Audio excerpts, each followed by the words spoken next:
finally, as you all saw yesterday, a federal judge denied the Associated Press's emergency motion for a temporary restraining order against myself, our Deputy Chief of Staff Taylor Budowich, and our Chief of Staff Susie Wiles for our decision to remove the Associated Press from the White House press pool for certain and special events. The judge's ruling, upholding our decision to deny the Associated Press such privileged access, reinforces the truth. And it reiterates what I said from this podium last week when that suit was filed. Asking the President of the United States questions in limited spaces such as the Oval Office and Air Force One is a privilege that unfortunately has only been granted to a few. It is not a legal right for all. The Trump administration has already proven to be the most transparent ever, and this president the most accessible in history.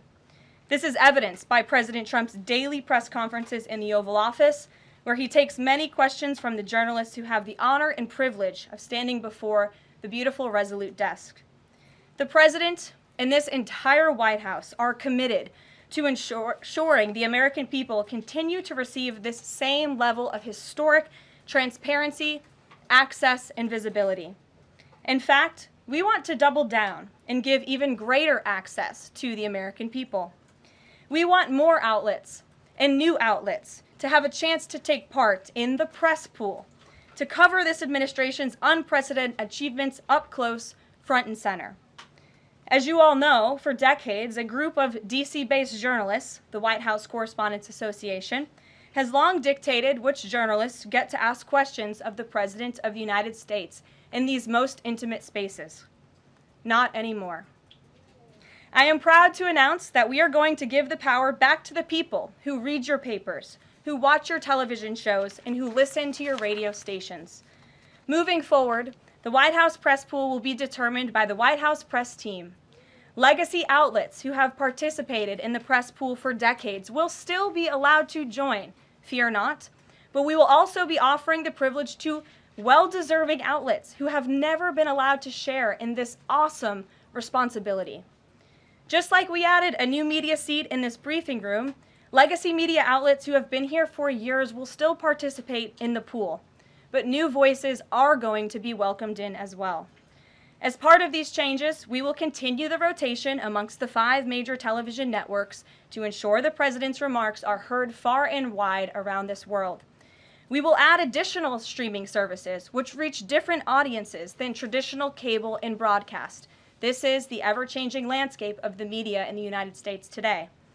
We will continue to rotate a print pooler who has the great responsibility of quickly transcribing the President's remarks and disseminating them to the rest of the world. And we will add outlets to the print pool rotation who have long been denied the privilege to partake in this experience but are committed to covering this White House beat. We will continue to rotate a radio pooler and add other radio hosts who have been denied access, especially local radio hosts who serve as the heartbeat of our country. And we will add additional outlets and reporters who are well suited to cover the news of the day and ask substantive questions of the President of the United States, depending on the news he is making on that given day. This administration is shaking up Washington in more ways than one. That's what we were elected to do. As I have said since the first day behind this podium, it's beyond time that the White House press operation reflects the media habits of the American people in 2025, not 1925. A select group of DC-based journalists should no longer have a monopoly over the privilege of press access at the White House. All journalists, outlets, and voices deserve a seat at this highly coveted table.